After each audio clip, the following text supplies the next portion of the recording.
열심히 따라하고 나면 올라올 때 목이 쉬어 있어요. 예, 가끔 그럴 때가 있습니다. 정미자매 참 진솔하게 이렇게 성찬 쉐어링 나눔 해주셔서 감사드립니다. 살아온 과정 속에 우리가 겪는 어려움들이 다 있는데 그러한 것들을 이렇게 믿음으로 승화시키는 것만큼 참 아름답고 가치 있는 것은 없는 것 같습니다. 또 아들 둘 데리고 교회 오는 거 쉽지 않습니다. 근데 이야기를 듣다 보니까 또 정말 자매 혼자 이렇게 아들만 데리고 뭐 아들 딸들 데리고 다니시는 분들이 가끔 계신데요. 정말 감사하게 생각합니다. 오늘 설교 말씀은 서로를 세우는 하나님의 가족입니다. 제가 3주 전에 연결되고 세워지는 하나님의 가족 이런 제목으로 설교를 했었었는데요. 오늘은 이제 그 세 번째입니다. 지난주 이어서 세 번째 설교가 되겠고요. 주중에 못 오신 분들이 좀 있어요. 그래서 지난주, 지지난주 해서 주중 예배 때 했던 그 유튜브 영상을 우리 교회 형제자매 여러분 모두가 꼭 다 봐주시길 바랍니다.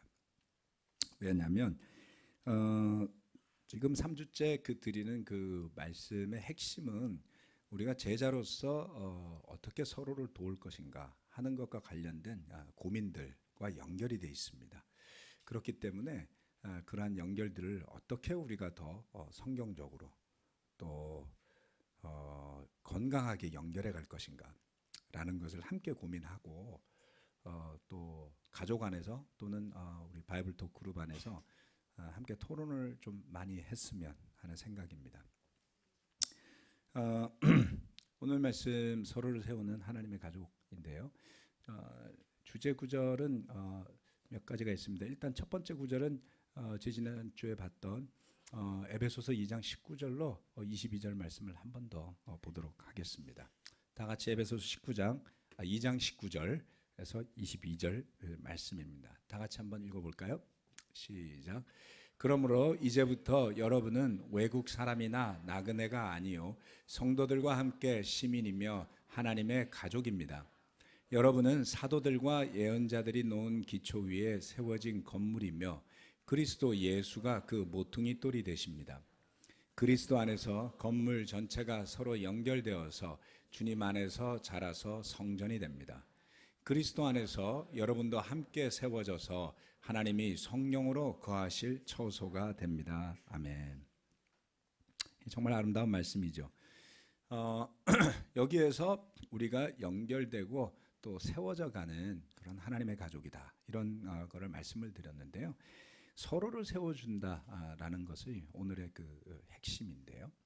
여기에는 그 중심적인 그 말씀 조금 있다가 가면서도 더 설명이 되겠지만 말씀이 있습니다. 요한복음 13장 34절 말씀은 주님이 제자들에게 주신 말씀인데 이렇게 이야기를 하고 있습니다. 이제 나는 너에게 새 계명을 준다. 서로 사랑하여라. 내가 너희를 사랑한 것 같이 너희도 서로 사랑하여라.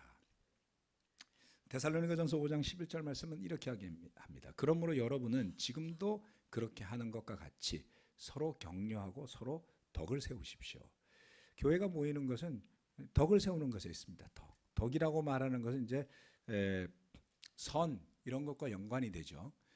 그래서 우리가 세상에서는 모이면 뭘 위해서 모일까요?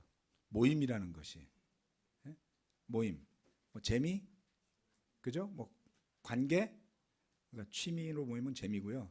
관계로 모이는 건 돈이에요. 그래서 서로 덕을 세워주려고 모이는 게 아니라 돈 벌려고 모이는 겁니다. 그렇게 돈 벌려고 만나니까 나중에 서로 싸우겠죠, 당연히. 그래서 모임의 목적 자체가 교회로 모이는 것은 전혀 다릅니다. 서로 격려하고 서로 덕을 세우는 것이다. 결국 그것은 그리스도로 연결이 되게 되겠죠.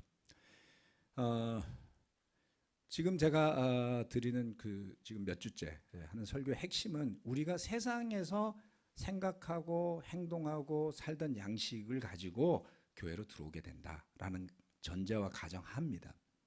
그렇기 때문에 우리가 모일 때는 굉장히 무의식 가운데 그 양식을 그대로 갖고 들어오게 되죠. 그래서 생기는 문제가 많습니다.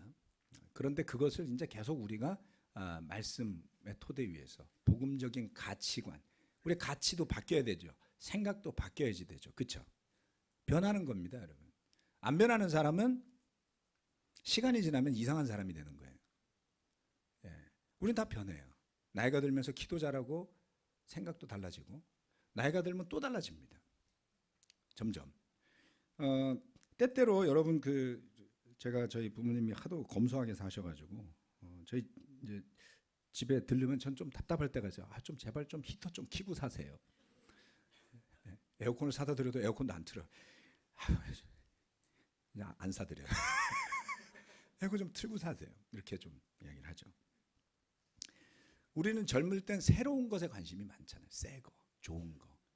근데 이제 저는 이제 중간 정도인 것 같아요. 제 애들도 있고 저희 부모님도 계신데 이 정도 되니까 이제 새 거 보다가는 옛날 거 이런 거에 관심이 많아졌습니다. 쓰던 거, 오래 쓴 거. 그래서 문득 그 생각이 든 거예요. 야, 이러다 나도 아버지 어머니랑 똑같이 되겠다. 그렇지 않아요? 새 거, 좋은 거 별로 뭐 대단하지 않습니다. 점점. 이렇게 무슨 이야기냐면 우리는 변한다는 거예요. 그게 아름답고 건강한 것이죠. 영적으로도 마찬가지입니다. 들어오셔서 변하셔야지 돼요. 자꾸 변하는 겁니다. 그래서 그게 핵심입니다. 우리가 핵심인데요. 자, 우리는 어떤 존재인가라는 것을 한번 살펴보려고 그러는 겁니다. 에베소서 2장 19절 말씀에 나온 것을 분석해 보면 우리는 성도들과 함께 시민이요 하나님의 가족 이렇게 이야기를 하고 있습니다. 전혀 새로운 거죠. 그렇죠? 여러분 누구였습니까? 이렇게 물어보면 무슨 말씀이세요? 이렇게 말씀하시겠지만 우리는 그냥 대한민국 국민 또는 그냥 어디 출신, 뭐 어디 도민, 어디 시민, 어디 구민 뭐 이런 거 아니겠어요? 학연, 지연, 혈연 그런 걸 벗어난 성도들과 함께 시민이 된다. 그런데 그 시민은 뭡니까? 하나님의 가족이다 이렇게 이야기를 합니다. 전혀 새로운 개념이죠. 자, 그런 우리가 성도들과 함께 시민이고 하나님의 가족이고 그런데 베드로전서에 가면 아주 의미 있는 개념을 베드로가 설명을 합니다. 사도 베드로가. 그것은 베드로전서 2장 9절 우리가 성경 공부할 때 다들 배우시는 구절이긴 하지만 한번 좀 같이 읽어보도록 하겠습니다. 베드로전서 2장 9절 말씀 시작. 그러나 여러분은 택하심을 받은 족속이요 왕과 같은 제사장들이요 거룩한 민족이요 하나님의 소유가 된 백성입니다. 그래서 여러분을 어둠에서 불러내어 자기의 놀라운 빛 가운데로 인도하신 분의 업적을 여러분이 선포하는 것입니다. 이 한 구절 안에 굉장히 많은 내용이 들어있습니다. 첫 번째, 우리는 어떤 존재가 되냐면 택하심을 받은 족속. 이스라엘의 택하심을 받은 족속이라는 족속이 있어요? 없어요. 이스라엘 부족이 몇 부족이 있습니까? 12부족이 있죠. 그렇죠? 12지파가 있잖아요. 거기에 새로운 택하심을 받은 족속 이런 거 없는 거예요. 그러니까 새로운 게 생긴 겁니다. 새로운 지파가 생긴 거예요. 기존에 없던. 그 다음 그런데 이 지파는 왕과 같은 제사장들이라 했어요. 제사장은 제사장인데 왕하고 제사장은 원래 다르거든요. 근데 왕하고 제사장을 합쳐놨어요. 이거는 이스라엘의 양쪽의 통치를 합쳐놓은 형태를 이야기하는 겁니다. 그러니까 왕 같은 제사장은 굉장히 특별한 의미가 있는 구절입니다. 그 다음 더 나아가더니 우리를 거룩한 민족이라 그래요. 거룩한 민족. 거룩하다 그러면 여러분 좀 거부감 느끼시지 않나요? 그렇죠? 많이 거룩해지셔서 다행이에요. 거부감이 없어. 거룩하다. 왠지 좀 가까이 가기 힘든 것 같은 거룩한 민족이라는 것이죠. 그 다음 하나님의 소유가 된 백성이랍니다. 이게 우리가 다 익숙한 개념이 아닌 거죠. 한 번도 생각해 본 적도 없는 거죠. 그게 뭘 하는 건지, 그게 어떤 건지 알기도 전에 우리는 안다고 생각하고 제자 또는 그리스도인이라는 표현으로 우리를 불러요. 근데 사실은 정말 그게 뭔지 잘 모르고 시작하신 겁니다. 저를 포함해서. 이거 아셨어요? 이거 하나하나도 사실은 좀 복잡할 겁니다. 그런데 이 자체가 뭔가 대단한 것 같아요. 그죠? 이 대단한 거 맞습니다. 자, 그런데 이것이 잘 살펴보면 묘한 뉘앙스의 차이가 있어요. 첫 번째는 뭐냐면 하나님의 소유가 된 백성이라는 것과 이스라엘 백성을 한번 비교해 보자는 겁니다.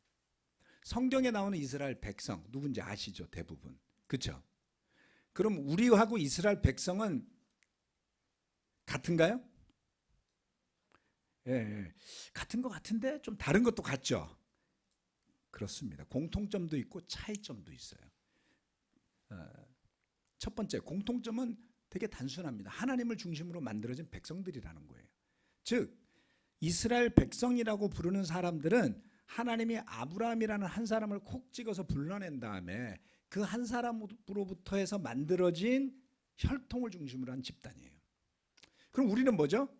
그 아브라함한테 주어진 약속에 따라서 그 아브라함의 후손으로 오신 예수 그리스도를 믿는 그 예수님의 피로 인해서 만들어진 새로운 백성들이죠. 그러니까 공통점은 하나님과 아브라함을 통해서 왔다라는 공통점을 갖고 있습니다. 그런데 차이점이 많아요. 차이점. 자, 이 차이점을 잘 보셔야지 됩니다. 차이점이 어떤 게 있냐면은 자, 혈통이냐 믿음이냐의 차이가 있어요. 아브라함의 후손들은 그냥 혈통이에요. 그러니까 내 의지가 필요 없어요. 그냥 태어나 보니까 나는 이스라엘 사람인 거죠. 유대인들이 이 개념이 사실은 구약에서는 없습니다.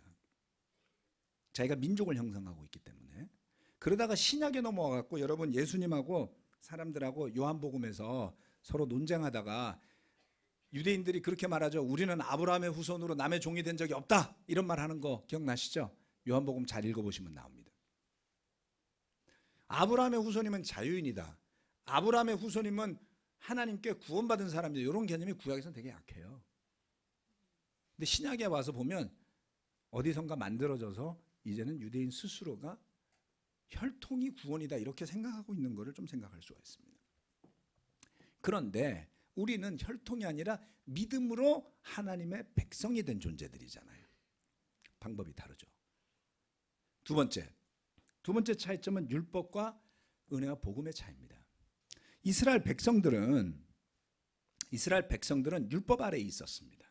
모세가 가지고 온 율법, 그 모세에게 주어졌던 토라라고 부르는 모세 오경에 나오는 다양한 가이드라인들을 바탕으로 살았죠. 우리는 거기에 구속받지 않습니다. 은혜라고 하는 것, 또 복음이라고 하는 것을 통해서 세워져 가는 존재들인 것입니다. 이것은 굉장히 큰 차이죠. 그러다 보니까 결정적인 차이가 수동적일 것이냐 아니면 주도적이고 능동적일 것이냐의 차이가 발생하는 거예요. 이스라엘 백성들은 어떤 측면에서 수동적이에요. 그러나 사도행전에 나오는 스스로 고백하고 예수 그리스도를 주님으로 받아들이고 나아가는 사람들의 태도는 수동적이지 않습니다.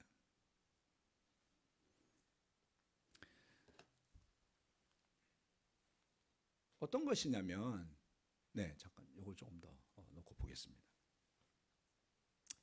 구약에서 구약 말씀을 잘 보면 내년에 구약에 대해서 말씀을 좀 드릴 건데요.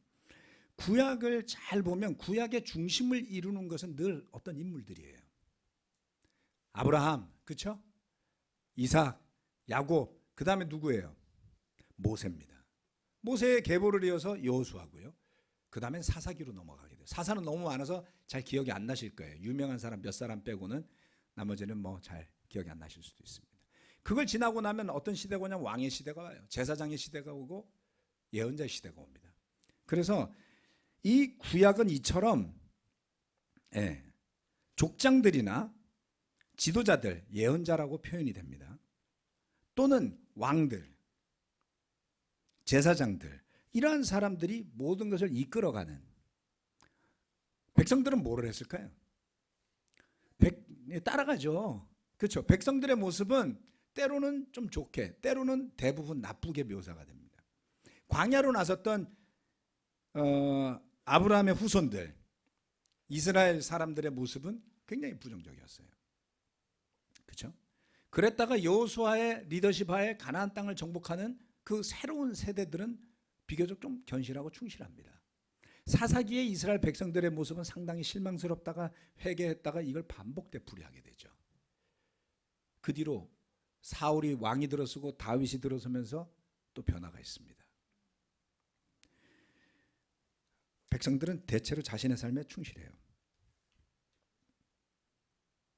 그런데 많은 경우에 이스라엘 백성들은 기회주의적인 또는 수동적인, 오로지 자신의 삶에만 충실한 수동적인 관찰자, 생활인 정도로 비춰진다라는 느낌을 저는 받았습니다. 그리고 그들은 혈통을 통해서 형성된 가족, 집단, 국가를 형성합니다. 그리고 그 집단과 그 국가가 운영되고 유지되는 것은 율법 그리고 통치 이런 것을 통해서 굴러갔죠. 그러나 복음을 믿고 회개하고 예수님을 주님으로 받아들이고 시작한 제자들의 삶은 무척 다르다. 사도행전 2장 말씀에 가면 사도들의 가르침을 받아든 제자들의 삶은 어땠나요? 주도적이었죠. 모이기에 힘썼다 그랬잖아요. 예, 나팔을 불면 모이는 백성이 아니라 그들 스스로가 모이기에 힘썼다 그랬어요. 그들 스스로가 기도하고 사도들의 가르침에 귀를 기울이고 했다라고 되어 있죠. 이것은 뭐냐? 예.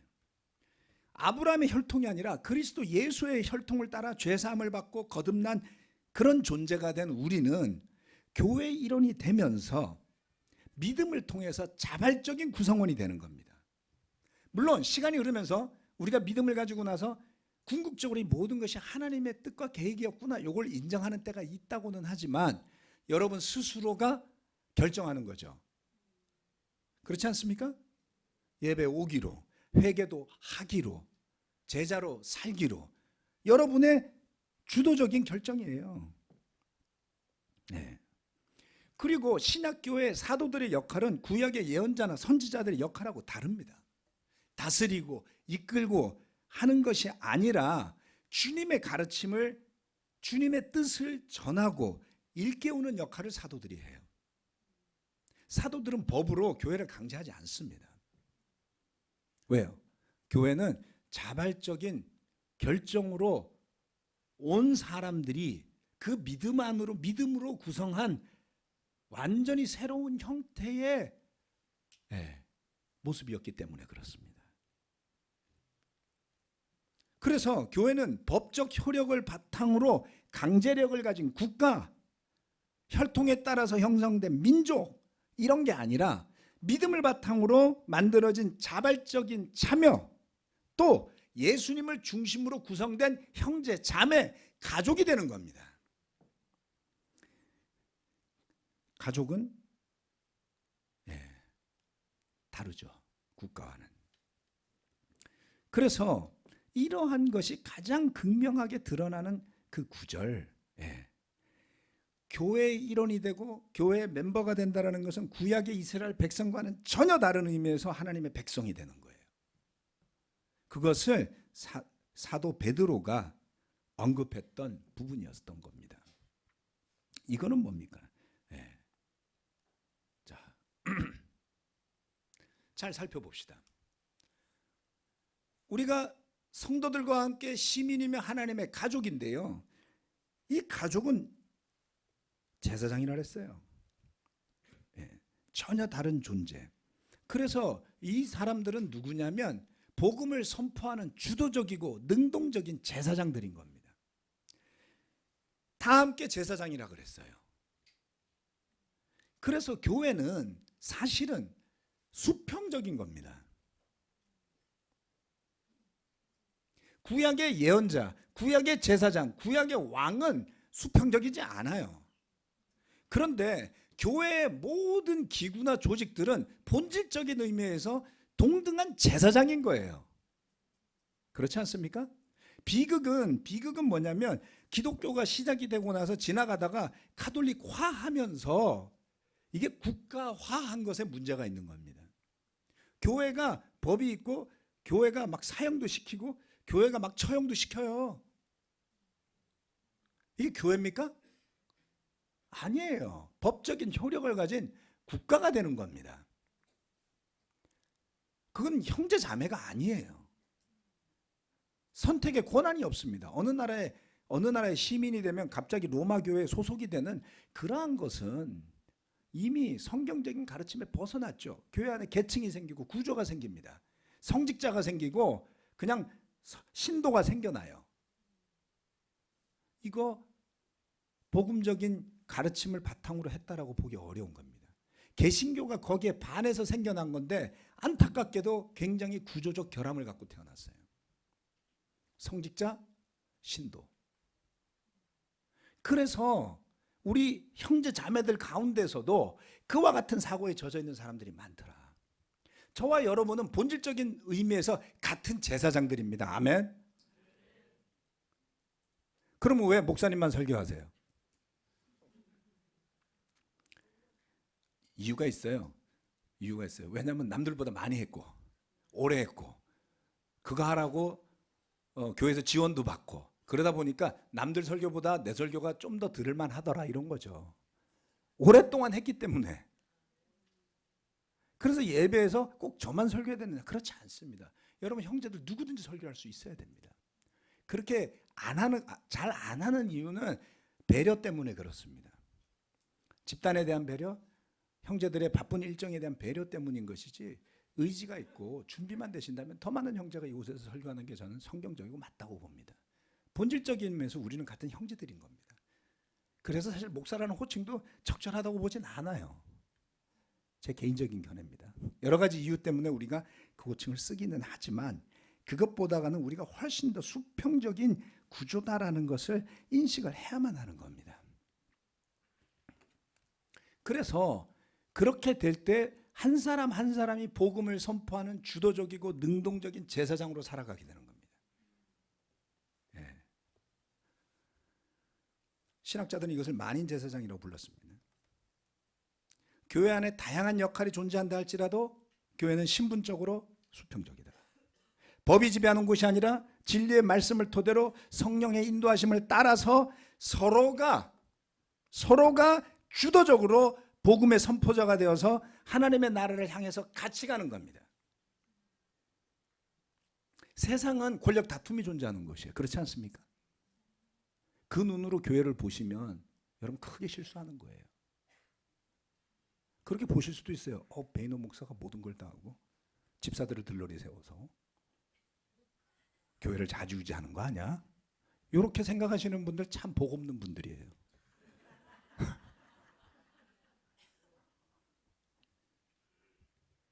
아닙니다. 이 말씀의 의미들, 여러분과 제가 받은 그 부르심의 의미를 분명하게 깨닫지 못하면 어떤 식으로 타락할 수 있냐면요. 이렇게 될 수도 있어요. 헌금은 가능하면 피하는 게 좋은 세금같이 느껴지고 세금 내는 거 기뻐하는 사람 한 명도 못 봤습니다. 예배는 핑계만 있다면 빠지는 게 좋은 행사 또는 모임이 되는 겁니다. 목사는 감시자나 교도관이 되는 거죠. 알게 모르게 교회를 그렇게 생각하시는 분들이 있습니다. 우리 가운데도 있을 거예요. 자신의 양심을 살펴보시라는 뜻으로 이런 말씀드리는 겁니다. 이것은 굉장히 수동적이고 세상적인 마음에 빠져드는 겁니다. 그것은 각자에게 주어진 놀라운 영적인 신분을 망각하고 스스로를 타락하게 하는 비극적인 일입니다. 만약에 우리 교회에 어떤 지도적인 위치에 있는 역할을 하는 그것이 집사가 되었건 목사가 되었건 무슨 리더가 되었건 그런 사람들이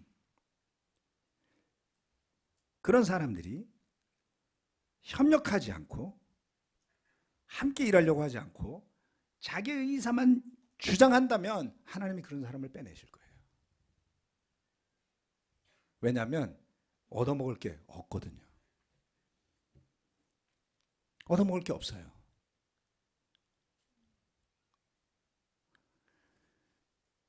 우리 서로가 그러한 세상적인 가치가 아니라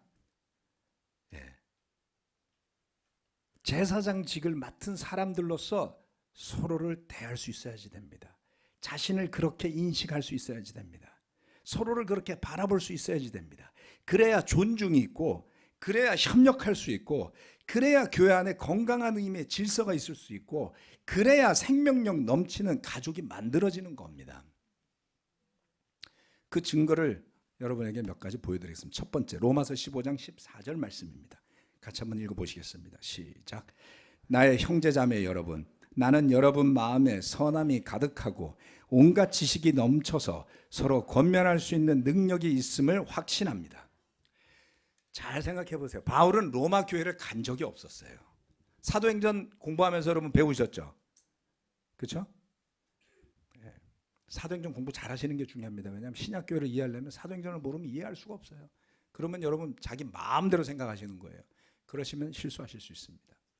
자, 그런 의미에서 사도행전 공부 열심히 하세요. 바울은 로마에 간 적 없어요.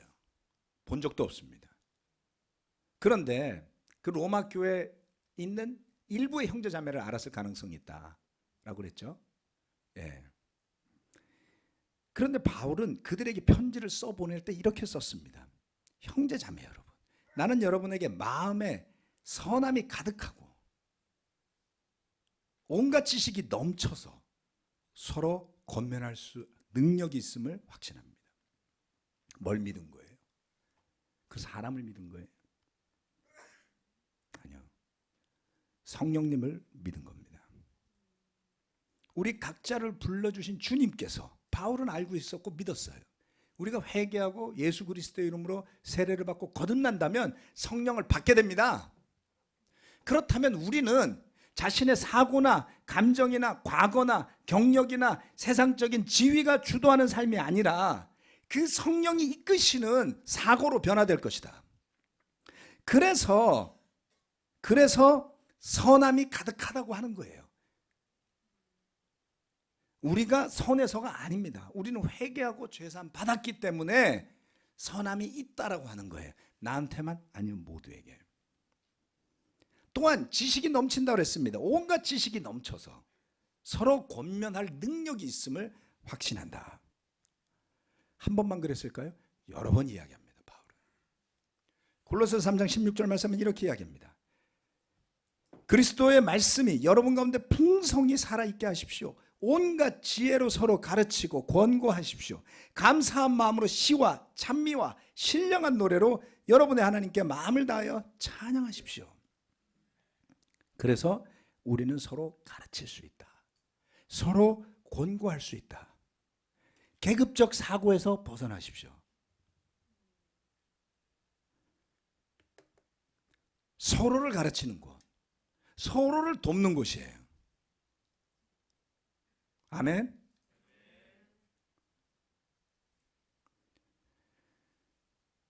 제가 지난주 지배에 대한 이야기를 했습니다만 어느 누구도 지배 당하는 것을 좋아하지 않는다 그랬습니다. 물론 가끔 그런 사람들이 있다. 지배 당하는 게 전 좋아요. 그냥 그렇게 사세요. 괜찮습니다. 그런 사람이 남을 지배하려 들 때 제일 무섭죠. 나는 지배 당하는 게 좋은데 왜 넌 싫어? 대부분 좋아하지 않습니다. 배우는 거 좋아할 경우가 정해져 있습니다. 배우는 거, 누가 가르쳐 주는 거 거의 대부분 싫어해요. 여러분 수업 시간에 교실에 앉아 있는 거 좋았어요? 아무도 안 좋아해요. 쉬는 시간에 나가서 노는 게 좋죠. 그죠? 점심 때 기다리는 거잖아요. 저는 학교 그렇게 다녔던 것 같아요. 수업 시간에 무슨 재미가 있습니까? 근데 수업해요. 왜요? 공부를 잘해야 되니까. 성적이 좋으면 좋은 직장 갈 수 있다 그러니까. 공부 잘하면 돈도 벌 수 있다 그러니까. 근데 그 거짓말입니다. 속지 마세요. 돈 버는 건 하나님에게 달렸지 여러분 성적에 달려있지 않습니다. 무슨 이야기냐면 그런 서로를 가르친다라 그러면 우리는 그 생각만 하는 거예요. 나는 왜 일방적으로 배워야 되고 너는 왜 일방적으로 가르쳐야지 되고, 그러니까 배우는 척하면서도 막 싫은 거예요.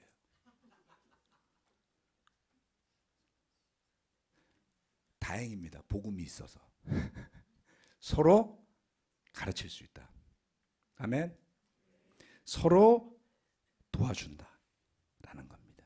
혹시라도 여러분들 중에 누군가에 의해서 군림하려는 세상적인 또는 육신에서 비롯된 생각이 들면 빨리 버리세요. 빨리 버리세요.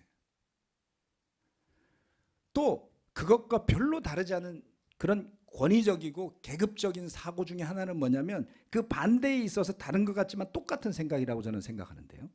그것은 뭐냐면 세상의 권위적인 관계에서 입었던 상처로 인한 피해의식입니다. 내가 말하는 거 아무도 안 들어줬어. 세상은 나를 루저로 취급했어. 나는 아싸였어. 이런 분들. 교회 와갖고도 아싸인 척해요. 제가 말씀드렸잖아요. 지난주에 여러분 다 인싸라고. 아멘? 예수님이 인싸라 그래줬으면 됐지. 근데 왜 아싸처럼 구세요? 아싸가 뭔지 모르시는 분을 위해서 간략히 설명드리면 왕따 당하는 사람 이런 사람을 아싸라 그럽니다. 어르신들도 계시고 그러니까. 아싸. 그 아싸가 아니고 아웃사이더의 줄임말이 아싸라 그랬습니다. 왜 교회까지 와서 그렇게 반응하세요? 여러분은 주인입니다. 여러분은 제사장입니다. 그래서 서로를 도와주는 관계를 세상적인 그런 계급처럼 인식하는 것에서 벗어나야만 진정한 의미에서 서로를 세우는, 서로를 가르치는, 서로를 권면하는, 서로를 사랑하는 그런 영적인 관계로 나아갈 수가 있습니다. 이것이 어떤 것일까요? 제가 그림으로 하나 설명을 드리겠습니다. 구약의 모습은 이런 관객이 쫙 있어요. 관객이 누군지 잘 모르겠어요. 그죠? 안 보이잖아요. 그러면 이 관객 앞에 딱 선글라스 낀 세종대왕이 서 있는 거죠. 이게 구약이에요. 구약의 백성들은 그림자예요. 배경이에요. 그리고 거기에 예언자, 지도자, 모세 이런 사람이 역할하는 겁니다. 교회를 이렇게 생각하시면 참 복없다 라고 제가 말씀드리는 겁니다. 교회는 어떤 곳이냐면 뮤지컬이에요. 뮤지컬의 주인공은 있습니다. 주인공만 가지고 뮤지컬 할 수 있어요? 없어요. 그래서 뮤지컬에서 주인공은 있어요. 예수 그리스도. 빨간색이죠. 다행히 레미제라블의 그 빨간색이 이게 중심이에요. 주인공은 있어요. 예수님. 그런데 우리는 주인공 예수님을 제외하고 우리 모두는 제사장이라고 그랬잖아요. 같이 참여하는 그 뮤지컬을 같이 만들어내는 한 팀인 겁니다. 여러분 어디서 사실 거예요? 구약의 관중으로 사시겠습니까? 아니면 신약의 복음의 제사장으로 사시겠습니까? 여러분의 믿음이 그걸 결정한다 라는 겁니다. 왜 제가 이 말씀을 드리냐면 비교적 이 교회가 참여도가 높은 교회라고는 하지만 의외로 관중이 자꾸 늘어나고 있다. 알게 모르게 스스로를 그렇게 만드시는 분들도 없지 않아 있더라는 겁니다. 내 이야기 하는구나. 네, 맞습니다. 구경하시지 말고 같이 노래 부르고 찬양 부를 때 입 다물고 계신 분들 많아요. 물론 비교적 찬양을 같이 하지만 여러분 마음에 뭐 문제 있는 거 아니에요? 시와 찬미와 신령한 노래로 서로 부르라 그랬는데 왜 안 하세요? 하세요. 네. 이게 교회입니다. 이게 예수님이 세우고자 했던 교회인 것이죠. 그래서 서로를 세우는, 서로를 가르치는, 서로를 권면하는, 서로를 사랑하는. 그래서 이 예수님이 주신 말씀처럼 요한복음 13장 34절 35절 마지막으로 함께 읽겠습니다. 시작. 이제 나는 너희에게 새 계명을 준다. 서로 사랑하여라. 내가 너희를 사랑한 것 같이 너희도 서로 사랑하여라. 너희가 서로 사랑하면 모든 사람이 그것으로서 너희가 내 제자인 줄을 알게 될 것이다. 아멘. 제자 훈련의 핵심, 서로를 제자로 세우는 것의 핵심, 거기에는 서로가 들어있는 겁니다. 아멘. 거기에는 제사장과 같은 여러분이 들어있는 거예요. 그래서 세상적인 가치에서 벗어나십시오. 벗어나십시오. 그리고 복음을 토대로 생각하시고 행동하시고 그렇게 믿으세요. 그게 아닌 건 가급적이면 갖다 버리세요.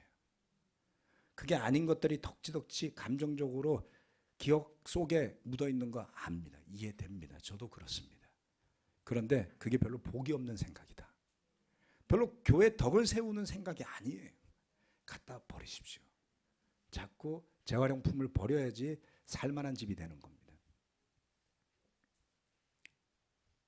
자꾸 버리시고 서로를 세우면서 함께 간다면 우리가 제사장으로서 화해시켜야 할 새로운 하나님이 불러주실 백성들이 기다리고 있잖아요. 그렇죠? 우리가 그 역할을 잘 수행한다면 그런 길로 하나님께서 이끌어 주시리라 저는 믿습니다. 말씀 마치겠습니다. 아멘.